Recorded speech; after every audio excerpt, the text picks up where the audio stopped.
We did not rely on GPS. There was a problem with GPS. Again, Russia came to our rescue. GLONASS coordinates were used. So tomorrow, we do not know what's going to happen. So if we rely more on Bhuvan and our own NAVIC system, then we are much better off, more secure is what we are trying to say across applications. Suddenly tomorrow, if location sharing based on Google doesn't happen, or Trump declares a charge for it, what are we going to do? So Bhuvan is our alternative. We need to strengthen it. And I request you again to look at Bhuvan as an alternative and start using it. If there's any issue with Bhuvan, anything that you have with Naredco and NAC that we are there, we can solve your problems. And please remember that this is our data. Bhuvan is our portal. Let's strengthen it is my request to you. So if you see here, the rooftop area has been calculated. Entire rooftop, it shows up as 2,000, whatever, it's a larger area, square meters. Now this was done to measure the water that can be harvested, rainwater that can be harvested, taking into account the entire rooftop area of that area. So the rainfall, the rooftop area available, how much water can be conserved.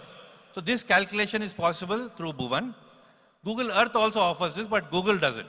So this system can be used to work on water conservation, environmental issues. So we just wanted to show you an example. Also, if you see, there are numbers like 261, 257, 463, if you are able to see, they are the survey numbers. All your cadastral maps have now been integrated with Bhuvan. So if you go into Bhuvan portal, if somebody wants to know a survey number of a particular area, a lot of people call us sometimes, what is survey number of my plot? This is a place where you are likely to get your survey number, based on which you can do more research in terms of the land, title, etc. Next. This is again Hyderabad, yeah. So this is one, again, it's a thematic map. If you see, application I'm just showing you. The yellow areas are the areas where the work is not proper. The green areas are doing well. This is how visually you would just straight away look at it and understand. And yeah, next. The red areas, okay. Yeah, the red areas are the one where there's a problem. So immediately the head of the urban local body can look at it and say, what's happening there? And the good practices which are working in the green area also can be replicated. Next. Now this is, we also worked on the application of agriculture areas.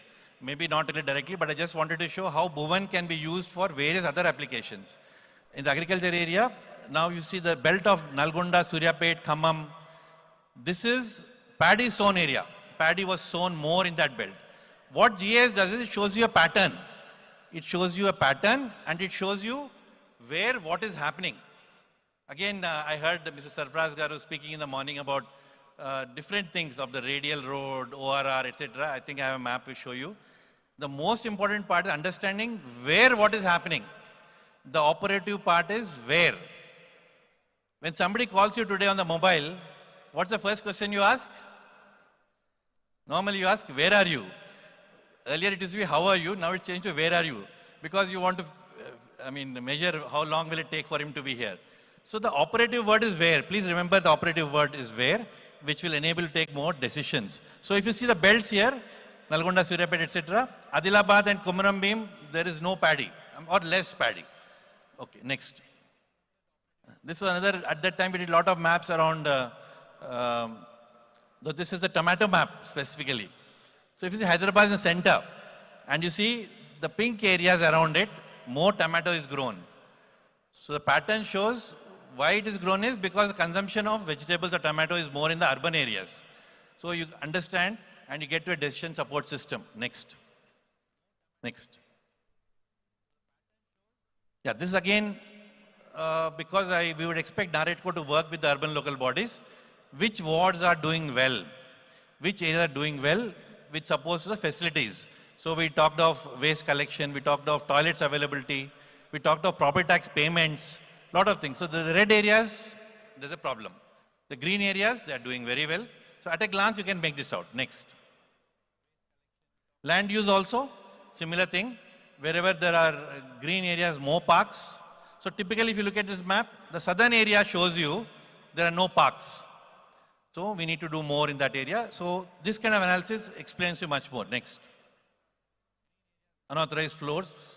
Yeah, next. Water cess, next. Same map used for various disciplines, next. Next. So this was done for water harvesting. Where again, the point is where should we harvest the water? Where is the water being collected? If you just say do 1,000 water harvesting pits across the city, not done. Where you should do it, where is the shortage, that's very important. Next. This is an interesting project we did again using Bhuvan. This was for Narayanpet district. The present district collector, Mrs. Harichandana, was at that time district collector. So Bhuvan tracked all the COVID patients at that time. The small dots that you see there are all the COVID patients. So this enabled her to deliver medicines. Doctors reached out.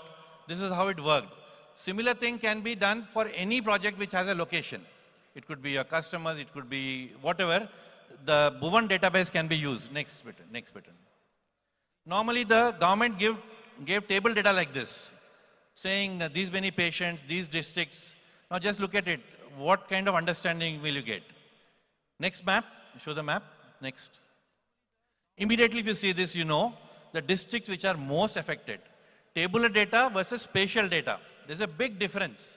Straight away there's a pattern to it. If you see, again, around Hyderabad, an urban phenomena, there's a problem there. Also beds availability, resource management. In all your projects, you can do resource management using GIS techniques. Next. This was going back again. If you see 2,344 cases were reported. So the boundary is there. All you need to do is the latitude, longitude, it gets onto the map. A very simple app developed by NRSC and provided to the government free of cost. There's no cost associated. Only some license was involved and they were able to do this. Next. This was again one of the projects we did for CDMA, which involved tracking of the primary waste collection vehicles. If you see the circles there, each blue circle is a vehicle. Next. This was another project that we did called the Mobile Raitu Bazaar. The Mobile Raitu Bazaars. If you see the cluster now on the southern part, that was near the Kotapet market. In the morning, all this converged together to collect and then distribute it. So you can track all this. And the time you can see on the right side also, 8:28 a.m., 30th 4. So time stamp and digital stamp is the next. This was also ward-wise, again using Bhuvan, indicators, which areas are developing more. Next. We also use this for Ganesha tracking. The police commissioner then, Mr. C.V. Anand, was quite convinced of this technology. So the Balapur Ganesh, as it was moving from Aliabad side toward Charminar, we tracked it. I'm just trying to say, any tracking of vehicle location can be done using this, and police were comfortable knowing how it is moving on the map, and using NRSA app, we were able to do this. Next. Likewise, next. Then go on. Next. This is GHMC ward map. Now, the whole thing is about cure, pure, rare. The Chief Minister has been talking of the core urban regional economy, also the peri-urban regional economy, as also the rural agriculture economy. I was looking at the internet to find out, is there a map there for all this? Because all of us would like to know where this is happening.